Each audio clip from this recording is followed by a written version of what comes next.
Hello friends, ఎలా ఉన్నారు అందరూ? ఈరోజు నేను ఒక వెరైటీ మష్రూమ్ కాంబినేషన్తో వచ్చాను.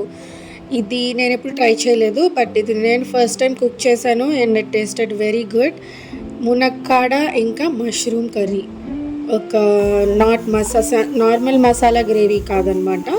ఫస్ట్ దీనికోసం మనం ధనియాలు, మిరియాలు, జీలకర్ర, ఒక చెక్క, ఇంకా 2 ఎండుమిర్చి ఇవి వేపుకుందాం. ఆ తర్వాత పల్లీలు వేసుకుని వేపుకుందాం. ఇదంతా మనం గ్రేవీ కోసం ప్రిపేర్ చేసుకుంటాం పేస్ట్. సో ఇవన్నీ కొంచెం డ్రై రోస్ట్ చేశాక దీంట్లో మనం నెక్స్ట్ కొంచెం ఎండు కొబ్బరి వేసి డ్రై రోస్ట్ చేసుకుందాం. ఎండు కొబ్బరి వేసిన తర్వాత కొంచెం చాప్డ్ జింజర్ ఇంకా గార్లిక్, వెల్లుల్లి, అల్లం ఇవి ఎక్కువ వేగవసరం లేదు. దీంతో పాటు పేస్ట్ చేయాలని నేను దీంట్లో వేసేసాను. ఎండు కొబ్బరి కొంచెం వేగితే సరిపోతుంది. ఇవన్నీ కూల్ అయ్యాక బ్లెండ్ చేసేసుకుందాం. బ్లెండ్ చేసుకున్న తర్వాత ప్యాన్ పెట్టుకుని దాంట్లో ఆయిల్లో ఆనియన్స్ వేసి కొంచెం ట్రాన్స్పరెంట్ అయ్యే వరకు వేపుకుని ఆ తర్వాత టొమాటోస్ వేసుకుందాం. టొమాటోస్ బాగా మ్యాష్ అయ్యే వరకు లిడ్ పెట్టుకుని కుక్ చేసుకుందాం. మీరు ఎవరైనా మష్రూమ్తో ఇంకేమైనా వెరైటీస్ చేస్తే కామెంట్స్లో షేర్ చేయండి. నేను వీక్లీ 2 or 3 మష్రూమ్స్ కుక్ చేస్తాను ఫ్యామిలీ కోసం. సో వెరైటీ డిషెస్ ఉంటే యూస్ఫుల్గా ఉంటుంది. నేను చేసేవి మీకు ఖచ్చితంగా షేర్ చేస్తాను. టమాటోస్ ఇలా బాగా మ్యాష్ అయిపోయిన తర్వాత ఇందాక గ్రైండ్ చేసుకున్న పేస్ట్ వేసేసుకుందాం. ఇది కాస్త వేపుకుందాం. ఇది కూడా వేపుకున్నాక కొంచెం అది ఆయిల్ అంతా తేలేలాగా లిడ్ పెట్టుకుని వేపుకుందాం.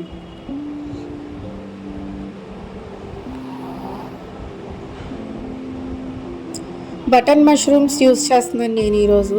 యాక్చువల్గా బయట న్యాచురల్గా వచ్చే మష్రూమ్స్ చాలా టేస్టీగా ఉంటాయి. అవి ఆల్మోస్ట్ మీట్లా టేస్ట్ చేస్తాయి, కానీ మనకి ఎక్కువ బటన్ మష్రూమ్స్ దొరుకుతాయి కదా. సో నేను బటన్ మష్రూమ్స్ యూస్ చేస్తున్నాను. ఈ పేస్ట్ కొంచెం వేగాక దీంట్లో టర్మరిక్ వేసుకుందాం, ఇంకా పసుపు, ఇంకొంచెం కారం ఎక్కువ కావాల్సిన వాళ్ళు ఎక్కువ. నేను 2 tablespoons వేస్తున్నాను. ఎక్కువ కావాలనుకున్న వాళ్ళు ఇంకా ఎక్కువ వేసుకోవచ్చు. కారం వేసుకుని ఈ పేస్ట్ని మళ్ళీ కలుపుకుందాం. ఇంకా దీంట్లో ఇంకా వేరే ఏం మసాలా, గరం మసాలా పౌడర్ ఏం వేయట్లేదండి. ఆల్రెడీ మనం మసాలా పేస్ట్ చేసాం కదా, అదొక్కటే యూస్ చేస్తున్నాను, ఎక్స్ట్రా కారం. సో ఇది బాగా కలుపుకుని మళ్ళీ కాసేపు లిడ్ పెట్టుకుని మిగిలిన వాటర్ కూడా వేసేసాను. బాగా కలుపుకుని మళ్ళీ లిడ్ పెట్టుకుందాం. లిడ్ పెట్టుకుని ఈ పేస్ట్ని మంచిగా కుక్ చేసుకుందాం. పచ్చివాసన పోయి మంచి అరోమా వచ్చి కొంచెం గ్రేవీ కన్సిస్టెన్సీలోకి వచ్చినాక అప్పుడు దీంట్లో మునక్కాడ వేసుకుందాం. కొంచెం 1 ఆలు వేసుకుని నేను చిన్నది కట్ చేసి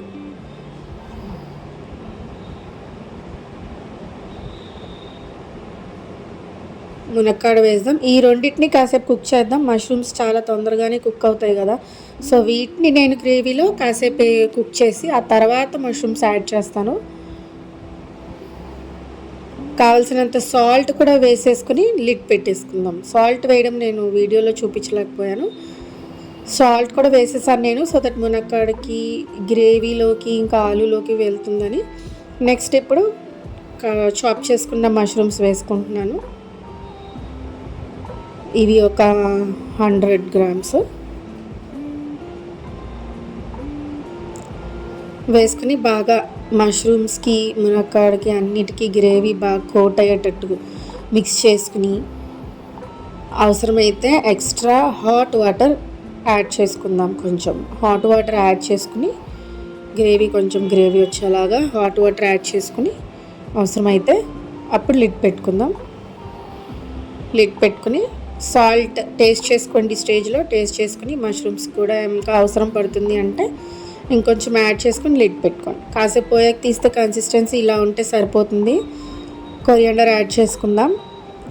కొత్తిమీర బాగా యాడ్ చేసేసుకుంటే మంచి టేస్ట్ వస్తుంది గ్రేవీకి ఇంకా. సో నేను ఎక్కువ యాడ్ చేసుకుంటాను.